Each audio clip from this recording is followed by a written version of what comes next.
Ainda passo por algumas casas lá, Sobradões e outros, que eu digo aqui, eu ajudei a fazer essa casa. Nós plantávamos lá na roda de casa, né, bastante hortaliças. Minha mãe fazia uma cestinha, né, colocava para nós ir vender, principalmente lá na Vila Militar. E o resultado da venda disto era para a gente comprar livros e revistas. Então, nós líamos à luz de lamparina para minha mãe. Os livros e as revistas que a gente comprava com aquele dinheirinho. A minha mãe se encantava com a leitura que eu fazia em voz alta para ela, do Érico Veríssimo. Eu me encantava com o que lia e, ao mesmo tempo, me encantava com o encantamento da minha mãe. Prestei o serviço militar, portanto, eu sou reservista de primeira categoria. Eu servi na cavalaria, fiz todos os exercícios em cima de cavalo, né? De fazer aquelas tesouras, de fazer saltar de um lado do cavalo, passar por cima na horizontal, no lombo do cavalo, cair de pé do outro lado, vir de novo, sentar, não é, de costa para a cabeça do cavalo, puxar e sentar de frente, né? Tudo isso com o cavalo andando a galope, né? A Judite, eu a conheci lá em São Luís, não é? Ainda estudante normalista lá no Colégio das Freiras, né? Namoramos por 8 anos. Fazia parte, sim, da nossa visão de mundo, né? Ter filhos, e Deus nos agraciou com um casal de filhos, né? Os meus filhos, o Espartaco e a Laura, eles tiveram uma formação em escola pública, né? Desde o primeiro, do segundo e do terceiro grau. Não fosse a escola pública, né, nós não teríamos os filhos com uma formação que puderam ter. Quer dizer, o meu pai e a minha mãe não puderam sequer completar o primário. Eu aprendi muito no movimento social popular comunitário, no movimento sindical. De fato, de dirigir um sindicato, da importância do sindicato dos bancários, o maior do Rio Grande, com um orçamento, na verdade, maior do que dezenas de municípios do nosso Rio Grande. Isso me deu lições muito ricas, né? Foi um aprendizado que certamente me auxiliou bastante depois na tarefa quando prefeito. Então eu sempre digo, não saímos de um lado para ir para o outro. Nós saímos de uma ponta para ir para o centro das contradições, mas discutindo com o povo nas reuniões, nas plenárias, em cada região, cada bairro, em cada localidade, o povo foi dizendo, olha, esse realmente é um setor que está muito nos castigando, o transporte coletivo, né? Ou não existe o ônibus, ou não cumpre horário, ou está os pedaços, né? E esse custo. Mas o seguinte, para passar o ônibus aqui na nossa vila, no nosso bairro, tem que ter estrada, né?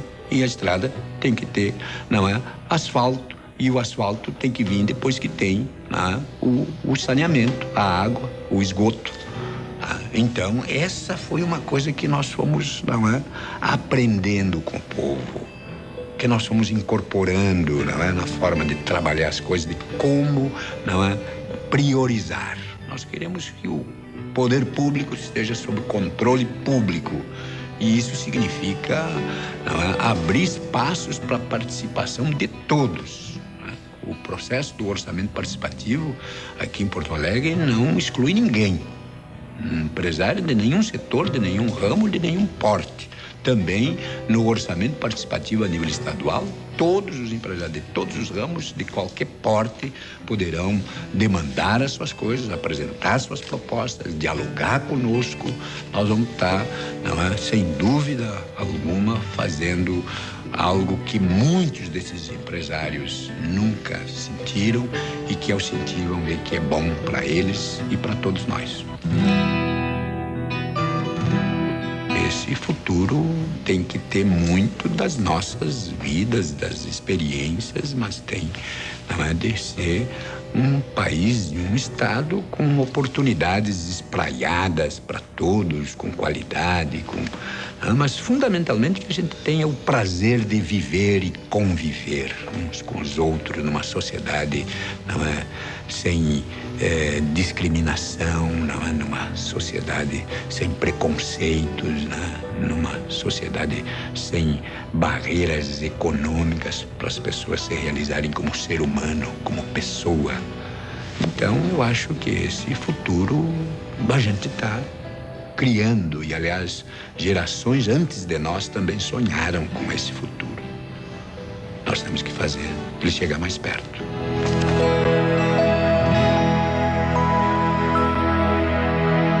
Chegou a hora! Daqui a uma semana, os gaúchos vão eleger Olívio Dutra governador. A vitória da Frente Popular está no rosto alegre de mulheres e homens que optaram pela mudança. Está na participação espontânea de cidadãos que levantam as suas bandeiras com consciência e paixão. Mas quem vai largar o poder não se conforma e lança mão de todos os meios disponíveis para ameaçar os eleitores. Estes são alguns dos 11 panfletos de Brito que a Justiça Eleitoral mandou apreender. Calúnias, difamações, injúrias, mentiras e um festival de boatos. Eles têm dinheiro para continuar imprimindo muito mais, mas estão jogando dinheiro fora. Boato tem, mas não adianta. É Olívio e não adianta. Boato. Que o governo federal vai abandonar o Rio Grande do Sul, que as grandes empresas vão fechar. O povo não acredita mais neles. Deixa eles falar o que quiserem falar. Porque ele está sabendo que ele está perdendo. Vai acabar o asfalto. Se acabar o asfalto, a gente manda botar parquê. Estão distribuindo uns panfletos aí que é um absurdo. Não acredito em boatos. Não teria verbas para o Rio Grande do Sul, né? Isso é mentira. É boato. Para ganhar votos ou ganhar uma eleição, tu tem que ganhar com verdade. Mas a vitória está próxima, dia 25, Olívio. Em várias cidades do interior do estado, temos recebido denúncias de pessoas indignadas com pressões e constrangimentos que vêm sofrendo por representantes do nosso adversário. Desesperados com a derrota, ameaçam trabalhadores com demissões, servidores com transferências, empresários com rompimentos de contratos. Isso é inaceitável. Isto é uma agressão à democracia. Ninguém, mas ninguém mesmo, tem o direito de te ameaçar, de te constranger, de retirar a tua liberdade, o teu sonho e a tua esperança. Teu voto é secreto, teu voto é livre. Nossos adversários estão tentando intimidar as pessoas, pressionando e inventando boatos de toda a natureza. Mas esse jogo rasteiro o Rio Grande já viu em outras eleições e já repudiou nas urnas. É o último recurso dos desesperados. Revela a face autoritária e perversa dos que aumentaram a exclusão social e pretendem o continuismo. Nossos adversários querem ficar no poder a qualquer preço, não para melhorar a vida das pessoas, mas para defender interesses próprios e de seus amigos. Perderam no primeiro turno no campo das ideias, recorrem agora a boatos de toda sorte. Que iremos parar obras, que isso, que aquilo. Isso é consciência pesada, pois essa é a prática deles. A nossa é governar com transparência, respeitando a vontade popular. Vamos tocar adiante todas as obras e serviços que são reivindicações de décadas das comunidades e que eles vão deixar na promessa ou pela metade. Vamos fazê-las bem e fazer muito mais. Para nós, dinheiro público é coisa séria. O Rio Grande sabe como administramos. Sabe que vamos assumir o governo com um projeto solidário de mudança, melhorar a vida de todos os gaúchos. E não vamos perder um minuto sequer nesse intento a partir de janeiro. É para implementarmos serena e firmemente essas mudanças que te convido, gaúcha e gaúcho, de todos os recantos do Rio Grande.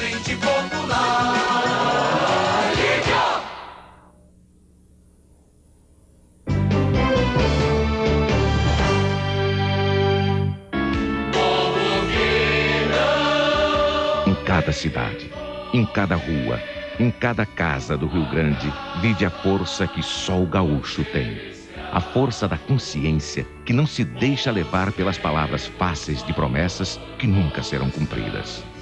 A força de quem sabe que caminha na direção certa, em direção a um futuro que já se pode ver, que já se pode sentir. Traz teu sorriso para a rua, levanta bem alto a nossa bandeira. É a tua força que nos mantém no caminho certo. está chegando a hora de decidir. Daqui para frente, comparar as ideias e as propostas de cada candidato é fundamental para que você possa tomar a decisão certa no dia 25 de outubro. E não perca os debates da próxima semana. Eles são a melhor maneira para esclarecer quem tem proposta e quem só tem discurso. Debate TV Bandeirantes. Em nenhum momento nós votamos contra projetos que facilitem a vida do micro, pequeno, médio produtor. Vamos ver se o discurso confere com a prática e confere com os documentos. Primeiro caso, vota-se um dinheiro para distribuir entre os agricultores do interior o programa Pró-Rural. O Banco Mundial define que só agricultor muito pobre pode ter esse dinheiro. A votação é feita, projeto 171/97. O que o PT fez? O PT fez pior do que não votar contra. Fugiu do plenário. Pelotas, indústrias de conservas quebrando, os empregos vão indo embora e o produtor de pêssego, de aspargo, também vai começando a ter dificuldades. Nós apresentamos um projeto chamado PRIM. E o que faz o PT? José Gomes, não. Luciana Genro, não. Luiz Carlos Casagrande, não. Pepe Vargas, não. Os pequenos de Pelotas, pequenos agricultores de Canguçu, de Capão do Leão. Vai à votação o programa Carne de Qualidade, projeto 346/95. Para os pequenos de Livramento, de Alegrete, de Uruguaiana. Flávio Cutsi, não. José Gomes, não. Luciana Genro, não. Luiz Carlos Casagrande, não. Pepe Vargas, não. Quer dizer, o discurso é que vota contra o que é a favor dos grandes, mas estão votando contra e votaram contra os pequenos de Pelotas, os pequenos da fronteira. Nós fizemos um projeto de lei para ajudar o setor da uva e do vinho. O PT votou contra. Os frigoríficos, 12 ou 13 estavam fechados. Para poder reabrir os frigoríficos, o que é importante para ajudar a pecuária, nós mandamos um projeto e o PT votou contra. Outro setor que estava com problema era o do arroz. Houve uma votação em Brasília e o PT votou contra. Arroz, uva, vinho, pecuária. Eu queria entender, candidato Olívio Dutra, como é que concilia o PT o discurso a favor da agricultura e o voto contra? Nós temos proposta para a agricultura e para a pecuária no Rio Grande. O casamento entre política agrícola e política agrária. Mas eu quero ainda pegar um tema anterior, porque aliás é caso. Não é? O Josué de Castro dizia que a saúde entra pela boca. Banrisul.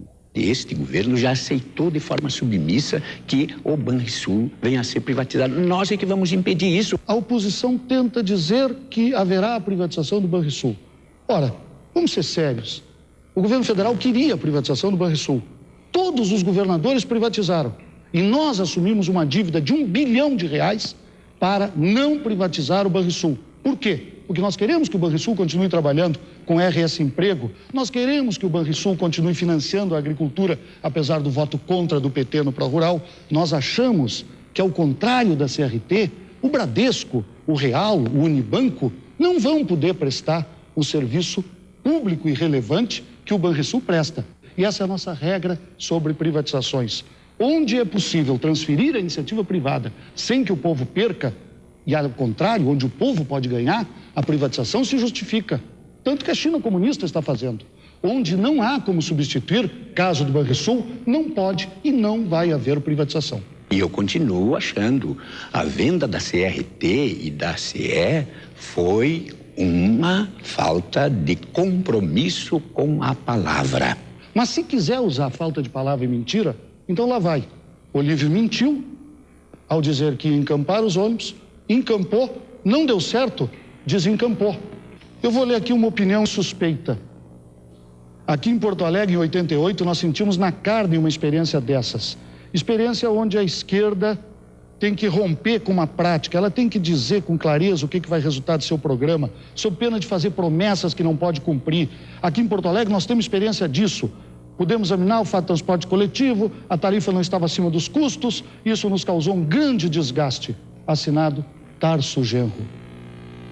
Quando o senhor Olívio Dutra, para usar a expressão dele, foi caloteiro com Porto Alegre, prometendo encampando e depois acertando com os empresários de ônibus e retirando a encampação. No último debate, foi caloteiro de novo, ao dizer que a diferença é que tinha discutido com o orçamento participativo. Eu não me lembrava disso, pedi para darem uma olhada. O orçamento participativo teve a sua primeira reunião em setembro de 89. E o senhor Olívio Dutra mudou de opinião, sem consultar o orçamento participativo que não existia, 3 ou 4 meses antes, quando começou com acordos com a iniciativa privada, deixar a iniciativa privada cuidar do ônibus, que é essencial. Mas o Brito não pode deixar o telefone ser cuidado pela iniciativa privada. Um não pode e o outro pode. Que tipo de ética é essa? Nós não abdicamos da palavra dita e empenhada. Tanto abdica quando precisa que abdicou. O senhor Olívio Dutra, em 88, foi aos programas eleitorais prometer a encampação. Fez a encampação em fevereiro. Foi um fracasso tão grande, foi uma confusão tão grande, foi um prejuízo tão grande que desonrou a palavra e devolveu as empresas. Futuro. É preciso persistir, é preciso trabalhar, é preciso juntar, aproximar e não dividir.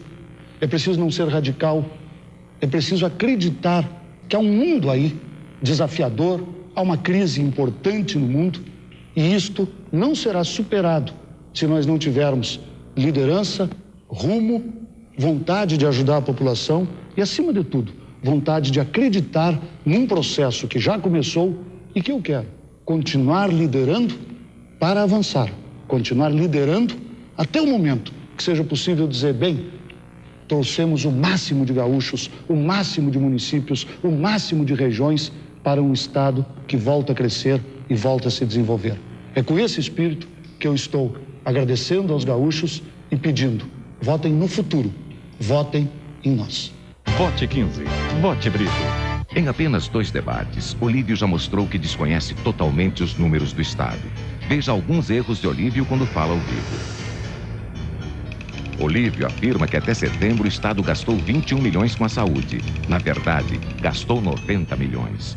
Olívio afirma que a arrecadação de impostos no estado diminuiu. Na verdade, aumentou em 519 milhões.